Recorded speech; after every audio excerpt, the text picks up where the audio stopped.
Today we're going to learn about Section 8.4, which is hypothesis testing for a proportion. We'll start off with the question.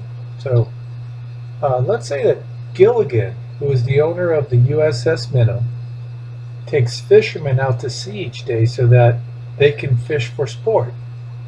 The most common fish caught by the fishermen are albacore, barracuda, calico bass, halibut, sand bass, and yellowtail.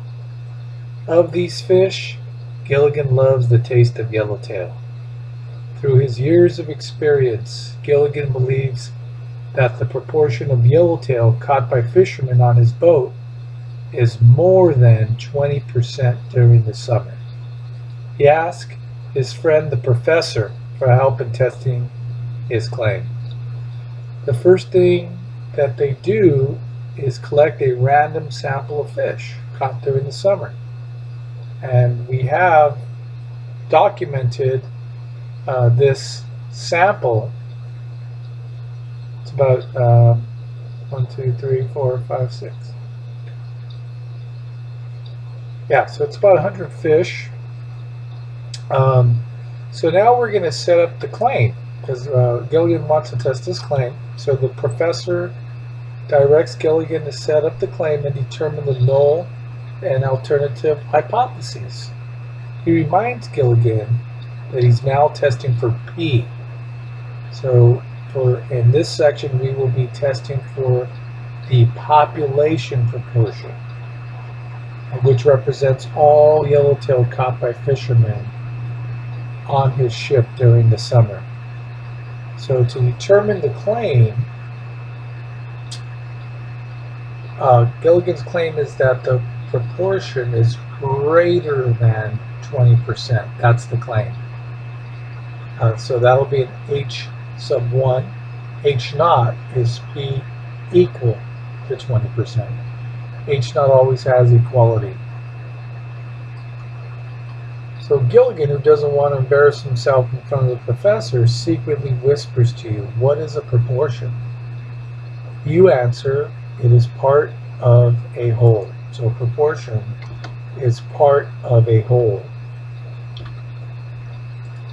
So if you have 10 people in a room and 8 of them love coffee, so that means 80% of those people in the room love coffee. That's a proportion. So the professor then continues to expatiate on the intricacies of hypothesis testing. He informs Gilligan that a z-test must be used to test the claim. He directs Gilligan to draw the curve for the z-distribution. Gilligan looks at you with a baffled expression. You reply, don't worry, little buddy, I got you. You proceed to draw the following curve. Also, since you're a good friend, you even shade in the proper tail area.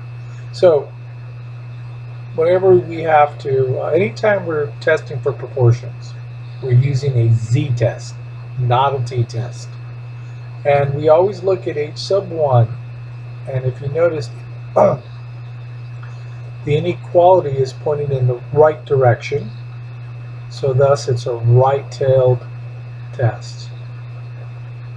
The professor states use an alpha of 0.10. You remind Gilligan that alpha is the probability of committing a type 1 error and that alpha is equal to the tail area under the curve. So this tail area, the right tail, that's equal to alpha.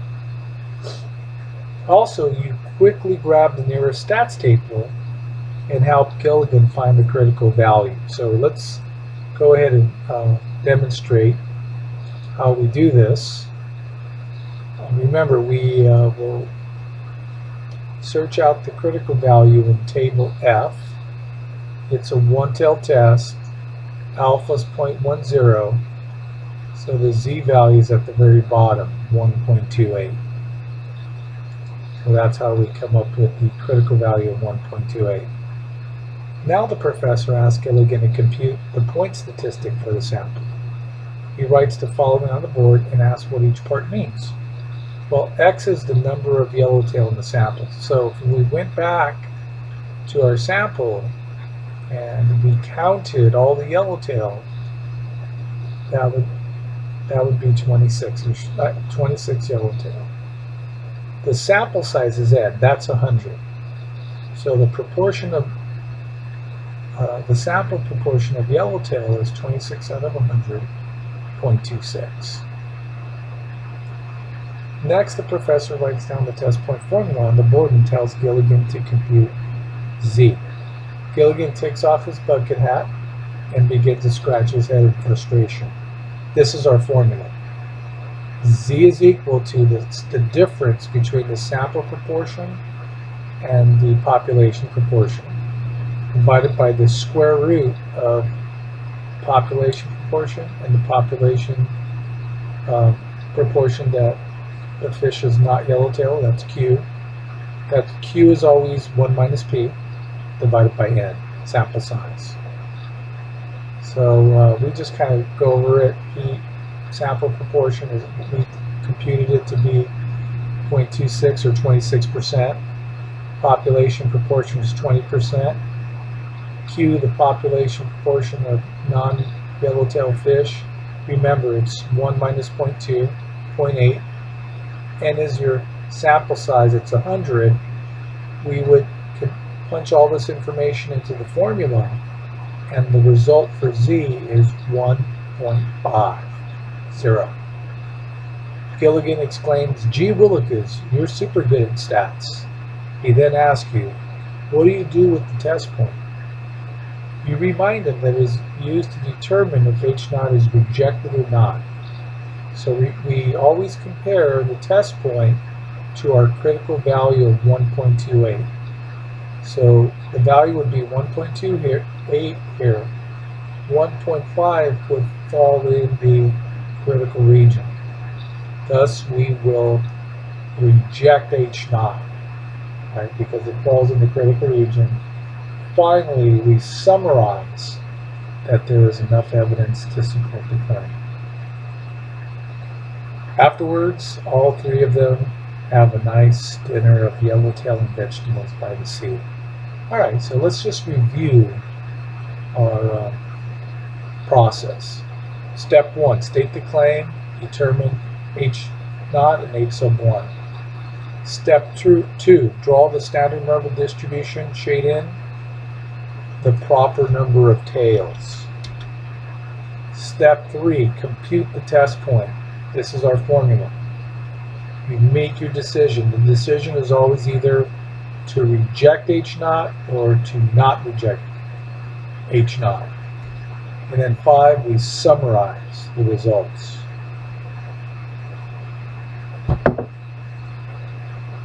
Let's look at another example. There's a few others for you to try.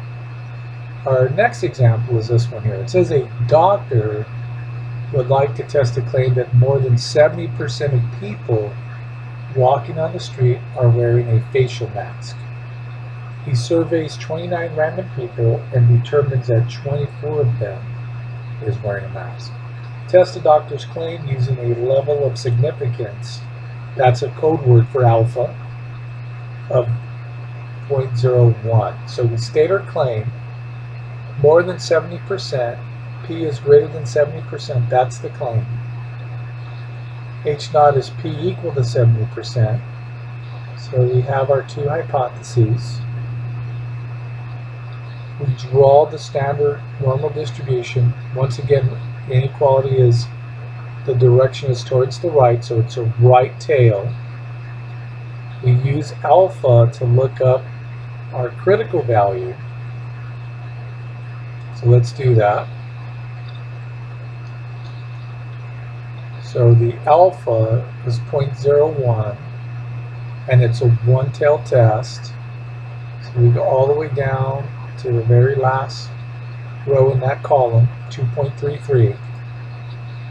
That is the critical value. The critical value is right at the edge between the unshaded or non-critical region and the shaded or critical region. Once again, this little area is equal to alpha, which is 0.01.